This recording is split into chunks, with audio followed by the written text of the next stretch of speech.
সুপ্রভাত। প্রথমেই সকল দর্শক বন্ধুদের জানাই স্নানযাত্রার আন্তরিক অভিনন্দন ও শুভেচ্ছা। আমরা এখন রয়েছি হুগলির মাহেশের স্নানপিড়ি ময়দানে। আজ 22শে জুন 2024, বাংলা 7ই আষাঢ় 1431।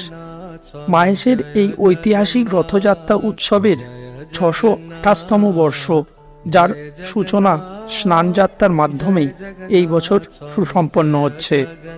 এই স্নানযাত্রার দিন 3 দেবতা 28 ঘড়া গঙ্গা জল এবং 1.5 মণ দুধ দিয়ে স্নান করানো হয়।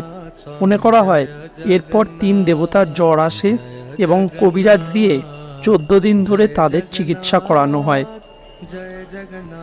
এই বছর স্নানযাত্রা অন্য বছরগুলির তুলনায় একটু অন্যরকমভাবে পালিত হচ্ছে, কারণ দীর্ঘ 47 বছর পর এই বছর আবার রয়েছে মোক্ষযোগ।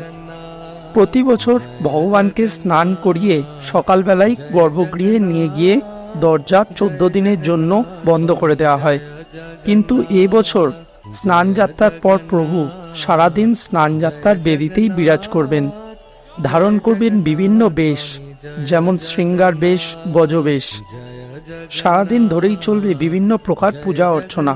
মাহেশের জগন্নাথ মন্দির ট্রাস্টি বোর্ডের তরফ থেকে স্নানপিড়ি ময়দানে করা হয়েছে তাই বিশাল প্যান্ডেল, যাতে এই বিরল মুহূর্তে সাক্ষী হয়ে থাকতে ভক্তদের কোনো অসুবিধা না হয়। এরপর বৈকালিক ভোগ প্রসাদ নিবেদন করার পর প্রভুকে নিয়ে যাওয়া হবে গর্ভগৃহে।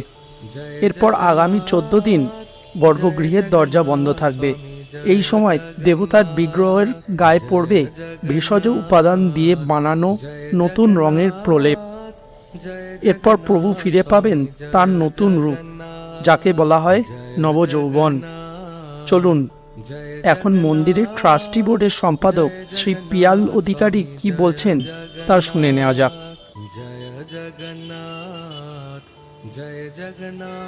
আজকে সারাদিন ব্যাপী আমাদের পূজা অর্চনা চলবে। আমাদের সকাল থেকেই আমাদের অবকাশ বেশে ধারণ করানো হয়েছে এবং বিভিন্ন পূজা ক্রিয়াকর্ম, অভিষেক স্নান, সমস্ত রকম আমাদের পূজা ক্রিয়াকর্ম চলেছে। 28 ঘড়া গঙ্গা জল এবং 1.5 মণ দুধ দিয়ে ওনাকে স্নান করালাম। পূজার আগে আমাদের অবকাশ বেশ ধারণ করানো হয়েছে, তারপরে আমরা এখন সিঙ্গার বেশে ধারণ করাচ্ছি। এই সিঙ্গার বেশের পর আমাদের ভোগ নিবেদন করতে হবে এবং তার পরবর্তীকালে আমরা ঠিক রাত সকাল 9টার সময় আমরা গজবেশে ধারণ করাবো। আজকের দিনে গজবেশে মহাপ্রভুকে দর্শন করলে মুক্তি লাভ হয় এবং সকল পাপ থেকে আপনারা মুক্তি পাবেন। তাই জন্য আজকের দিনে গজবেশে মহাপ্রভুকে দর্শন করবেন। এই মোক্ষ যোগটা আজ থেকে 47 বছর পূর্বে 1977 সালে ঠিক সকাল 6:30টার মধ্যেই আমাদের মহাপ্রভু স্নান হয়েছিল এবং সেই দিনেই যে মোক্ষ যোগ পড়েছিল, তার জন্যই আজকের দিনেও আমরা মোক্ষ যোগ হিসেবে ধরে থাকছি। কারণ আজকের দিনও আবার অম্বুবাচী পড়ে যাচ্ছে, সকাল 8:45-এ আমাদের অম্বুবাচী পড়ছে। কিন্তু এটা আপনারা জেনে রাখবেন, আমাদের নীলাচল এবং মাহেশ কোনো অম্বুবাচী আমাদের হয় না, কারণ আমাদের পুণ্য অমাবস্যা। এখানে অম্বুবাচীর দিনও আমাদের বিভিন্ন বিধবারা আমাদের মন্দিরে বসে মহাপ্রসাদ সেবন করে। তাই জন্য আমাদের অম্বুবাচী হয় না। তাই জন্য আমাদের অম্বুবাচীর মধ্যেও আমাদের পূজা ক্রিয়াকর্ম বৈদিক মতে সর্ব ক্রিয়াকর্ম আমাদের চলবে। আজকের ভিডিওটি ভালো লেগে থাকলে একটা লাইক করে বন্ধুদের মধ্যে শেয়ার করে দেবেন, আর কমেন্ট বক্সে লিখবেন জয় জগন্নাথ। দেখা হবে পরবর্তী ভিডিওতে। আজকের ভিডিও এই পর্যন্তই। সবাই ভালো থাকবেন। ধন্যবাদ।